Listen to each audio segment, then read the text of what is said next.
Gênesis capítulo 4, a partir do versículo 17, diz assim a palavra do nosso Deus, irmãos. E coabitou Caim com sua mulher, ela concebeu e deu à luz a Enoque. Caim edificou uma cidade e lhe chamou Enoque, o nome de seu filho. A Enoque nasceu-lhes Irade. Irade gerou a Meujael. Meujael a Metusael. Metusael a Lameque.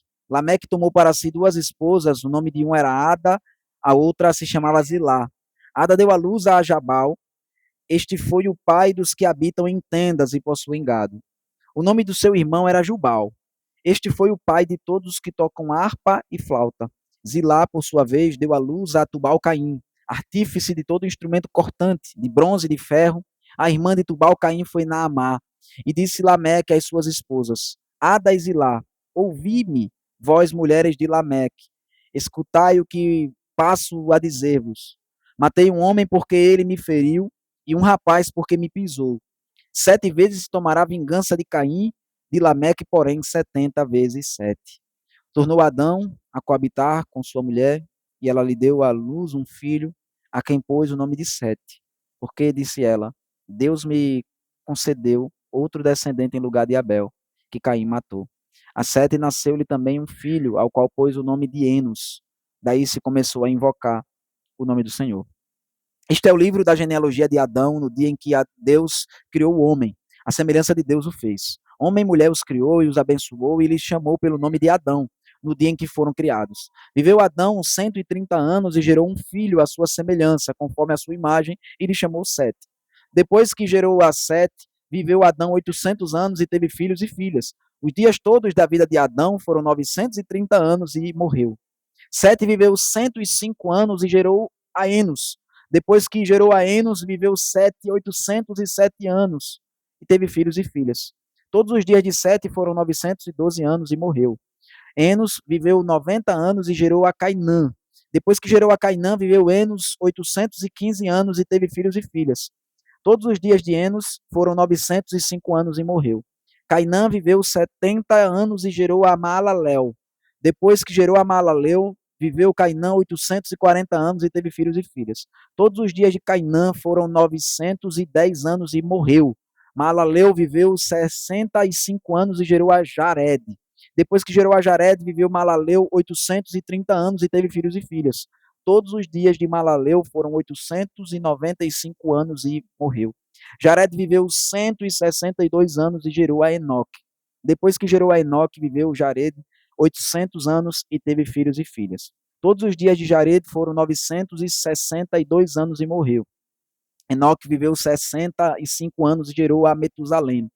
Andou Enoque com Deus e depois que gerou a Metusalém, viveu 300 anos e teve filhos e filhas. Todos os dias de Enoque foram 365 anos. Andou Enoque com Deus e já não era porque Deus o tomou para si.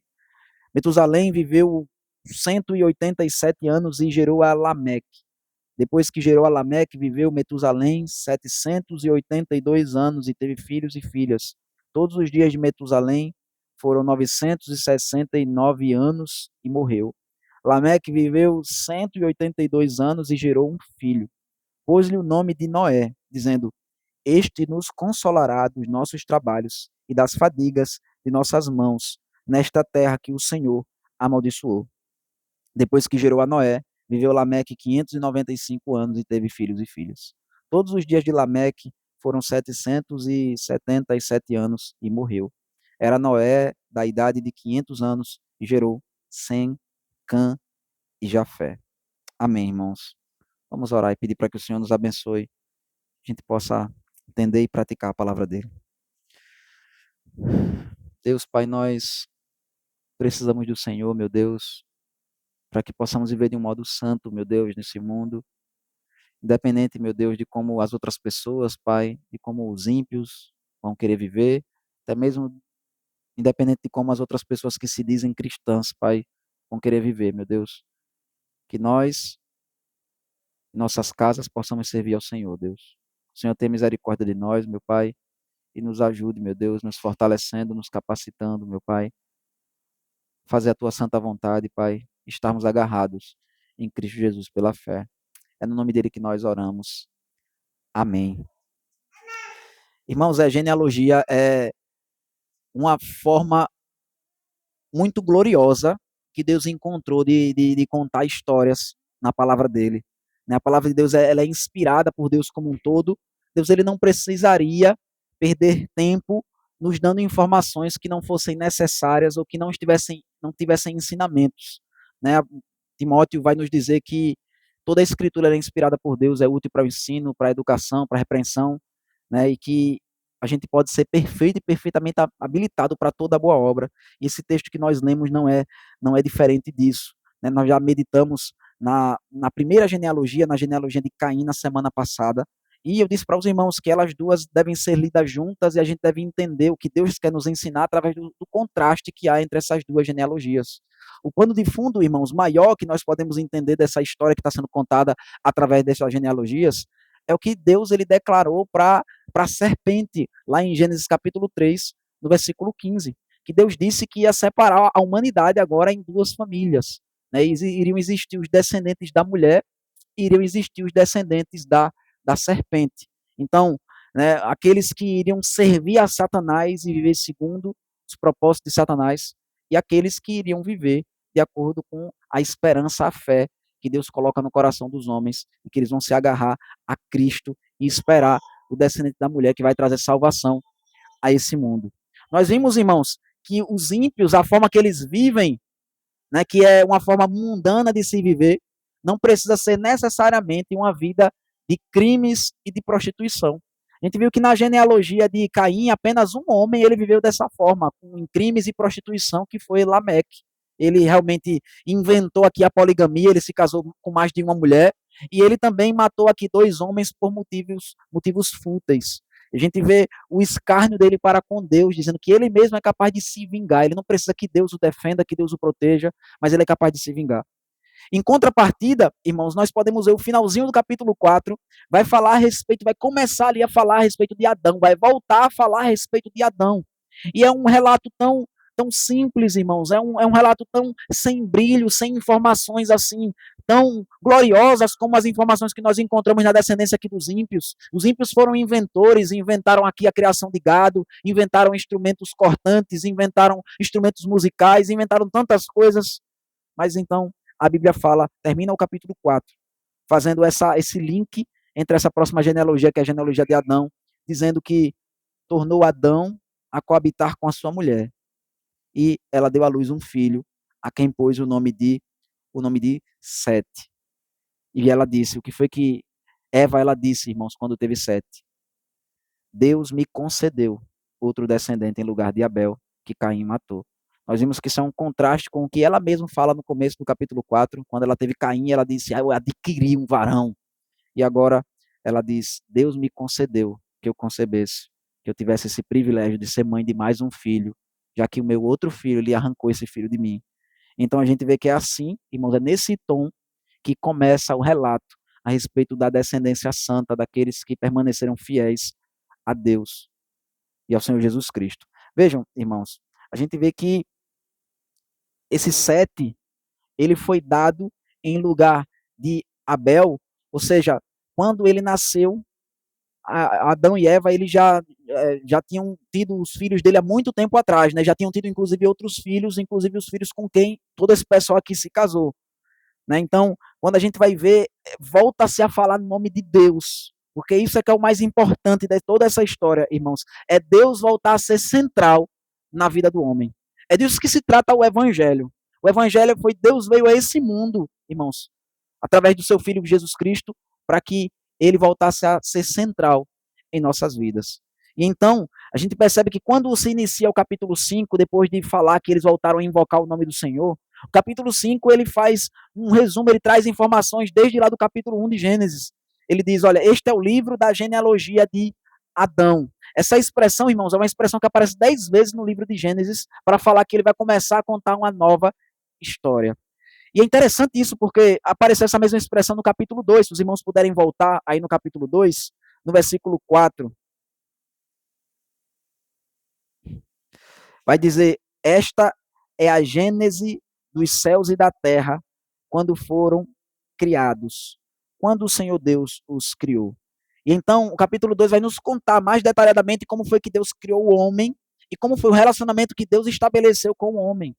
E aqui, depois de contar então a genealogia de Caim, dos homens perversos e ímpios, ele volta a usar essa expressão. É como se ele dissesse: olha, aquela história ali, vocês viram como terminou? Como ela foi estragada pelos homens, aquele relacionamento que Deus tinha com o homem, como foi que o homem estragou. Mas eu vou lhe contar a história de um outro relacionamento aqui que Deus teve com esses homens aqui santos e que buscaram a presença de Deus. E então, ele vai falar, vai trazer, olha, o homem foi criado por Deus, ele traz de volta essa informação, já que Deus tinha ficado sumido aqui na genealogia de Caim. Ele diz, no dia em que Deus criou o homem, a semelhança de Deus o fez. Nós não apenas fomos criados por Deus, irmãos, devemos sempre nos lembrar disso, como também devemos saber que nós somos criados para nos relacionar com Ele. Ele nos fez a sua semelhança, para que nós tivéssemos a capacidade de nos relacionarmos com Ele, como nenhuma outra criatura tem essa capacidade de se relacionar com Deus. Fala que Deus nos criou em duas pessoas diferentes, homem e mulher os criou e os abençoou. Ele chamou pelo nome de Adão. Interessante porque aqui fala claramente, né, que Deus criou o homem, e nós sabemos que Deus criou a mulher do homem, mas quando ele vai falar aqui a respeito do nome, ele fala que o nome do casal, então, era Adão, como se fosse o nome da família aqui, era Adão. Deus criou dois a partir de um, para que eles voltem a se tornar um. E é dessa união, então, que Deus vai fazer com que toda a descendência santa, ela surja.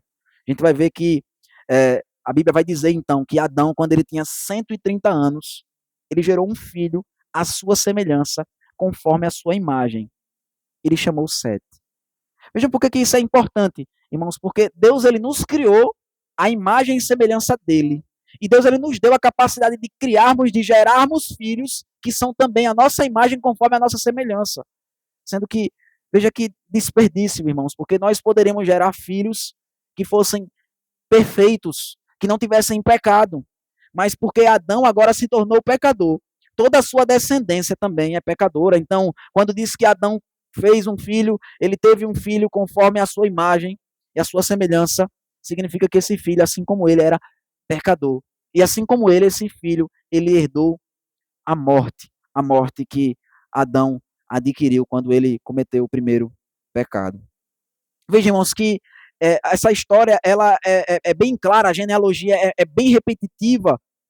Ela vai dizer que uma determinada pessoa ela teve filhos, ela teve um filho específico, vai falar geralmente o filho primogênito aqui, vai dizer a idade com qual essa pessoa teve esse filho, vai dizer que ela teve mais filhos depois e vai dizer quanto tempo ela viveu. E o texto sempre vai terminar falando a respeito dessa pessoa, dizendo que ela morreu. Vejam, é a palavra que vai sempre encerrar todas as sessões quando é falado a respeito das pessoas. Veja, ele fala que Adão viveu 130 anos e no versículo 5 ele vai dizer que todos os dias de Adão foram 930 anos e morreu. Mesma coisa ele vai falar a respeito de Sete, que viveu 105 anos, gerou Enos, depois viveu 807 anos, teve filhos e filhas, todos os dias dele foram 912 anos e morreu. Está em contraste com aquilo que a gente viu na semana passada, que a respeito dos ímpios não é falado da morte deles, simplesmente fala daquilo que eles são capazes de fazer. Mas essa é uma das características, irmãos, que devem marcar o crente nessa vida aqui, passageira que nós temos aqui nesse mundo. É o reconhecermos que essa vida é passageira. É reconhecermos que todos nós iremos morrer. Nós devemos viver, irmãos, essa vida como quem sabe que vai morrer. Imagina se você soubesse que você vai morrer esse ano, que esse vai ser o último ano da sua vida. Como que você ia viver esse ano? Certamente você ia viver de um modo muito diferente do que você planejou agora para esse ano. Você ia fazer coisas completamente diferentes daquela que você tinha planejado talvez para fazer. Talvez você ia diminuir a quantidade de seus planos financeiros. Talvez você ia querer passar mais tempo com a sua família. Você talvez ia querer fazer o bem, ia querer passar mais tempo na igreja e com as pessoas da igreja. E é exatamente assim que você deveria viver, irmãos. Com a consciência de que a morte é algo próximo e que você não tem essa expectativa de viver ainda décadas. Eu e você, irmãos, nós somos assim como Davi. Davi é uma ilustração muito bela de como é a vida do ser humano.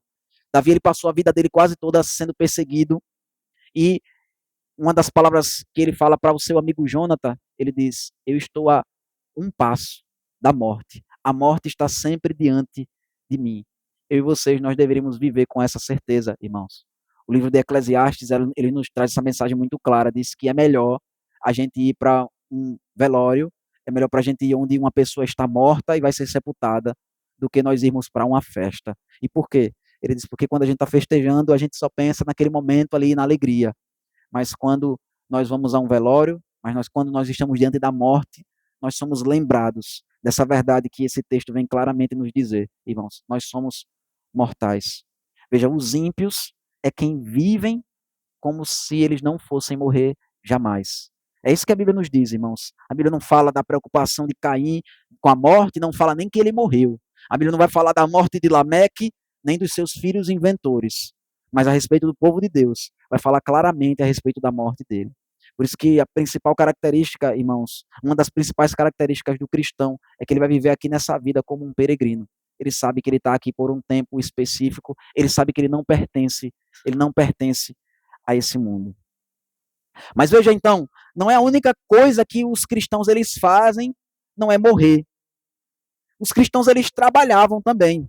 A gente vê que a respeito dos ímpios fala a respeito do trabalho deles, de cada um deles. Mas a respeito dos crentes não fala a respeito do trabalho deles, mas a gente sabe que eles trabalhavam, até porque Lameque, o Lameque crente, agora não o ímpio, que a gente viu na semana passada, o pai de Noé, quando ele tem Noé, irmãos, a gente pode olhar isso no final do nosso texto, a gente vai ver que ele disse no versículo 29, ele pôs o nome do seu filho de Noé, dizendo, este nos consolará dos nossos trabalhos e fadigas das nossas mãos, nessa terra que o Senhor amaldiçoou.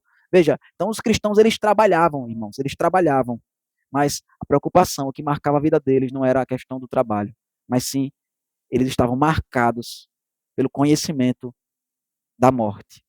Outra coisa que é dita a respeito deles de modo muito claro, irmãos, é que eles geravam filhos. Veja, esse gerar filhos aqui é muito importante, porque se a gente parar para pensar, a religião, a religião que eles tinham aqui, ela tinha poucos mandamentos. Eles não tinham recebido, pelo menos não de modo escrito ou de modo declarado por Deus, tantos mandamentos assim quanto nós conhecemos hoje, quanto nos é dito no resto da palavra de Deus. Veja, se a gente para para pensar, a gente tem pelo menos 3 mandamentos aqui que foram dados de modo mais claro na palavra do Senhor. O primeiro mandamento foi de guardar o dia do Senhor. Né? No capítulo 2, isso é dito de modo muito claro, que Deus ele separou o dia de sábado para o santificar, e nós vemos que Caim e Abel, até eles mesmos, guardavam o dia do Senhor e iam adorar a Deus no seu santo dia. A gente vê que o modo que eles adoravam a Deus nesse santo dia também foi estabelecido por Deus. A gente vê que a adoração de Abel foi aceita justamente pelo fato dele ter oferecido do jeito que Deus estabeleceu na sua palavra, que era justamente o sangue do animal deveria ser derramado para que Deus ele pudesse ser adorado. E a outra coisa, irmãos, que a gente tem de modo mais claro, sendo revelado por Deus, é que a gente está aguardando, eles estavam aguardando o descendente que iria trazer salvação para eles. Então, o gerar filhos aqui, quando a Bíblia fala que eles tiveram filhos e filhas, quando vai falar que eles tiveram filhos, significa, está expressando a fé deles. É como se eles estivessem dizendo, olha, eu sei que eu sou passageiro, eu sei que eu vou passar, mas eu quero que venha o descendente, eu quero ver ser cumprida a promessa de Deus, de que um descendente nosso vai trazer salvação para toda a humanidade. Então, irmãos, era mais do que apenas ser pai e ser mãe. Era você ter a consciência de que Deus ele disse que é através da geração de filhos que a salvação ia vir a esse mundo. E então foi isso que eles fizeram. Veja, que isso é simplesmente uma demonstração de que eles confiaram na palavra de Deus, que disse a eles isso, que eles deveriam esperar o descendente da mulher, que é esmagar a cabeça da serpente. Veja, então a gente tem aqui 2 características a respeito dos crentes. Eles tinham consciência da própria morte, ou seja, eles viviam como peregrinos, e eles viviam pela fé. Eles confiavam naquilo que Deus havia dito a eles. O que Deus havia dito a eles era muito pouco nessa época, mas resumia muito bem aquilo que nós aguardamos no Senhor. A gente sabe que a salvação não é por algo que nós fazemos.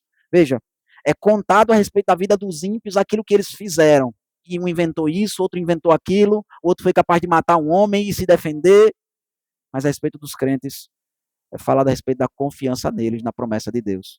Eles não estão colocando a esperança de salvação naquilo que eles são capazes de fazer, mas naquilo que o descendente seria capaz de realizar. Seja, irmãos, A vida deles era marcada pela fé e pela consciência da morte. É isso também que marca a nossa vida. Se as pessoas forem olhar para nós, elas vão encontrar pessoas que realmente são marcadas pela sua fé. Ou seja, você confia naquilo que Deus falou para você e vive pela fé. E nós temos muito mais mandamentos, irmãos, do que apenas esses que eles tinham nessa época declarados. Nós sabemos toda a vontade de Deus é revelada a nós na palavra do Senhor. Veja, eu não posso dizer que eu tenho fé no que Deus me disse, no que Deus registrou, no que Deus falou claramente para nós, nos revelou, se eu nem mesmo conheço aquilo que Deus revelou, irmãos. A gente não pode falar que vive pela fé naquilo que Deus nos disse, como eles fizeram, se eu e você, a gente nem tem se dedicado a conhecer a palavra de Deus. Se a gente nem tem lido a palavra de Deus, como é que a gente pode sequer crer? Veja que não quer dizer que se a gente está lendo a Bíblia, a gente é crente de verdade, não. Mas é impossível você ser verdadeiramente cristão sem você, ao menos, conhecer o que a palavra de Deus declara. Como que você pode confiar num Deus que você não sabe o que ele lhe disse, no que você deve confiar? Veja, se a gente não busca o Senhor, irmãos, na leitura da palavra do Senhor, se a gente não invoca o nome do Senhor, como a partir de Enos eles começaram a invocar, significa que nossa vida não está refletindo a vida de um verdadeiro cristão. Percebam que é dito que eles começaram a invocar o nome do Senhor, irmãos, no contexto em que eles olharam para esse mundo. E veja, o que é que, quando Enos nasceu, o que é que seu pai Sete viu? Ele viu um mundo de impiedade. Ele viu os homens ímpios se destruindo, um matando o outro, homens poderosos, homens ricos, homens que construíram cidades e impérios. E talvez até os crentes possam ter construído também cidades, irmãos. Talvez até os crentes possam ter acumulado riquezas também. Mas não é isso que marcou a vida deles. Eles olhavam para esse mundo e o que eles poderiam dizer é: eu preciso de Deus completamente. Eu não sou capaz de me proteger. Eu não sou capaz de me sustentar. Eu não sou capaz de fazer aquilo que é necessário para viver nesse mundo. Esse mundo de pecado, esse mundo caído. Como nós vemos as palavras de Lameque, irmãos, aqui ele reflete o sentimento de todos esses cristãos. Ele diz: Deus, ele precisa nos libertar. Ele precisa nos dar descanso. Ele precisa trazer descanso para a nossa alma. Nós precisamos, ele diz, né, confiando que através do seu filho, Deus ia usar o seu filho para que esse descanso viesse. Né? A palavra Noé, irmão, significa descanso, né? Uma palavra muito, quase que idêntica à palavra descanso na língua hebraica. Então ele diz, olha, ele de certa forma era um profeta, porque o que ele falou foi realmente se cumpriu. Né? Deus, através de Noé, ele trouxe um descanso, não o descanso final, mas um descanso que apontava para o descanso que Cristo Jesus ia trazer milênios depois. Vejam, irmãos, um crente ele deve viver com esse mesmo sentimento que Lameque demonstrou quando seu filho nasceu. A gente confiar que Deus vai trazer descanso para nós. A gente confiar, irmãos, que a gente olha para esse mundo e o que vai encher os nossos olhos, irmãos, não é a beleza, a glória que nós podemos acumular ou alcançar aqui nesse mundo, mas é a nossa esperança, irmãos, de que Deus ele vai trazer descanso para nós. É você viver aqui nesse mundo com a plena certeza de que nada aqui vai poder satisfazer você. Você olha para esse mundo e você consegue sentir prazer nele, você consegue desfrutar dele, mas em última instância, você sempre vai sentir que tem algo faltando e que você precisa de algo que é muito maior, que esse mundo aqui é o contrário daquilo que você precisa, porque você precisa de descanso.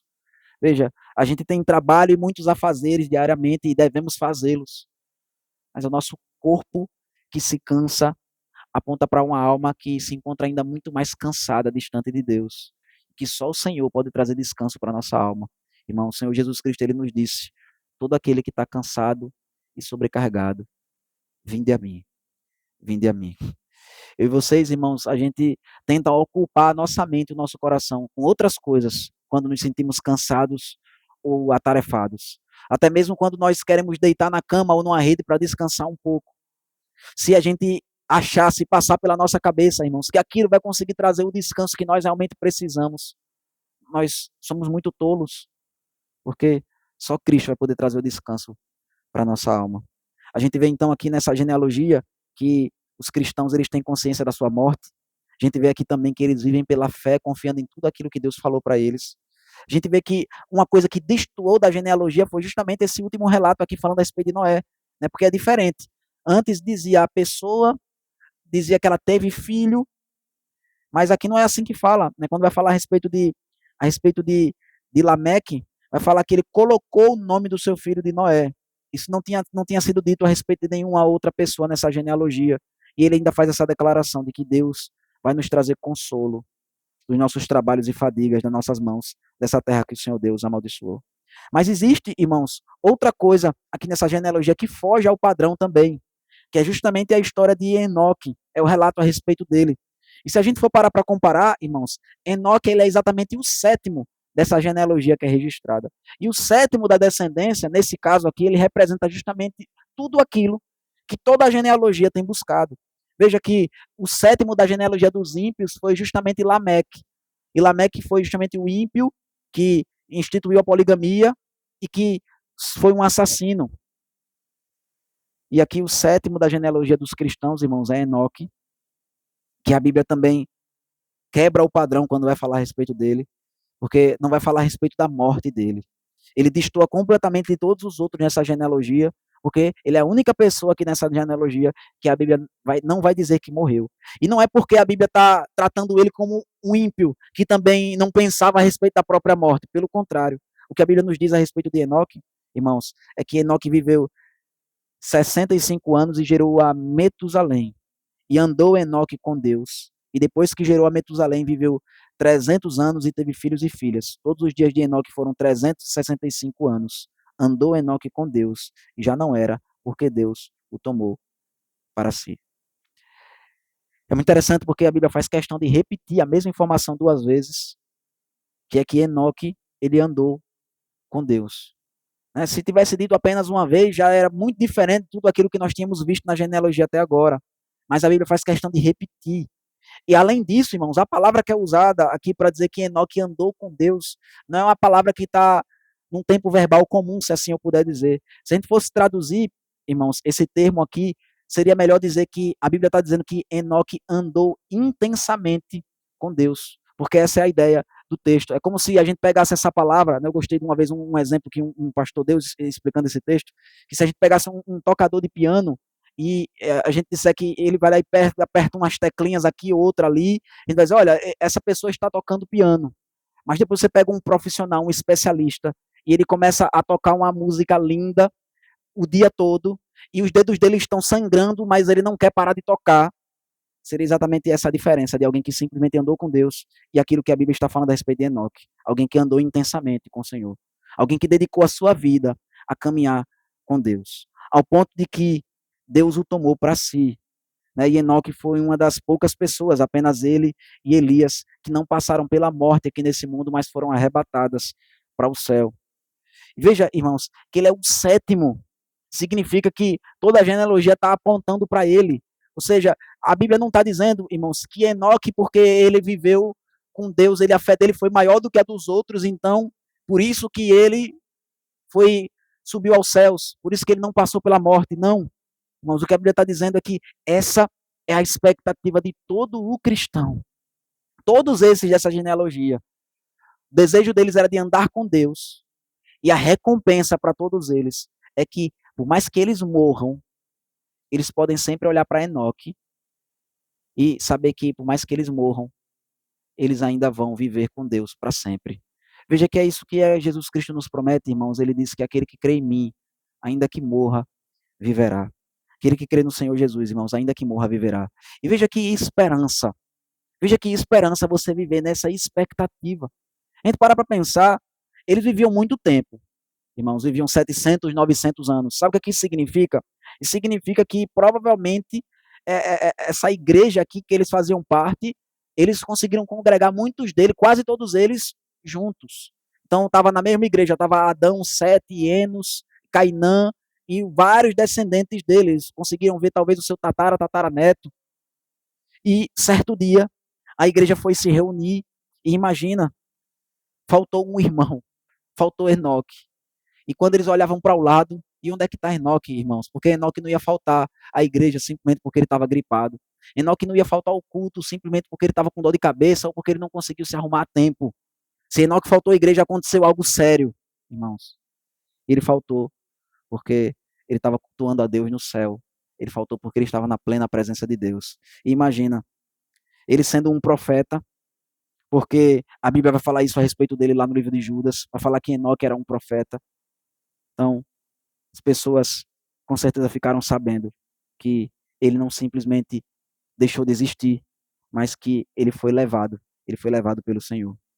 É interessante a respeito de Enoque, irmãos, porque, como eu disse, ele é um profeta, a Bíblia fala isso em Judas, né? Hebreus também cita Enoque, e uma das coisas que a gente pode ver aqui claramente que ele é um profeta pelo nome que ele colocou no filho dele, que a Bíblia diz que Enoque, ele colocou o nome do seu filho de Metusalém, e o nome Metusalém significa algo parecido, um dos possíveis significados é que no dia em que esse morrer, algo vai acontecer. E se a gente for calcular a idade de Metusalém, irmãos, a gente vai ver que ele morreu no mesmo ano do dilúvio. Ele morreu, então, no ano do dilúvio. Então, imagina o que é que aconteceu aqui com essa igreja. Eles viram Enoque, aquele que colocou o nome do seu filho, de quando esse morrer, quando meu filho morrer, algo vai acontecer. Esse homem simplesmente some da igreja. E aí, então, a expectativa que as pessoas ficaram em olhar para Metusalém ali e não querer que ele sumisse da igreja, porque no dia em que ele morresse, algo iria acontecer, irmãos. E veja, foi exatamente isso que aconteceu quando o dilúvio, o dilúvio veio para destruir a raça humana. Veja, irmãos, que por mais que a gente está a milhares de anos de distância do que esses homens viveram aqui, a nossa fé não é muito diferente da fé deles. Como a palavra de Deus mesmo nos deixa claro, não existe nada novo debaixo do sol. Eu e vocês, assim como eles, devemos ser marcados pelas mesmas coisas. Eu e você, irmãos, no dia que nós morrêssemos, as pessoas não deveriam lembrar de nós como um ótimo profissional, apesar de que nós devemos ser ótimos profissionais naquilo que nós nos propomos a fazer. As pessoas não devem se lembrar da quantidade de filhos que nós tivemos, apesar de que a palavra de Deus diz que é uma bênção ter filhos. Mas as pessoas devem lembrar de nós pela nossa fé. Pessoas que viveram sabendo que não iam viver aqui para sempre, mas que andaram com o Senhor nesse mundo de pecado, que viveram uma vida, irmãos, que reflete de fato uma fé verdadeira no Senhor Jesus Cristo. Pessoas que amaram ao Senhor verdadeiramente. Pessoas que confiaram não naquilo que elas eram capazes de fazer, mas confiaram no descendente, que eles ainda não conheciam. Nossa diferença para eles, irmãos, é que nós conhecemos. Nós sabemos quem é o descendente. E ele já trouxe salvação a esse mundo. Ele já trouxe o descanso para nós. E nós guardamos o dia do Senhor como um marco, na expectativa de que iremos entrar nesse dia do Senhor eterno, quando Cristo voltar para nos buscar e nós vamos viver eternamente na sua presença. Amém, irmãos?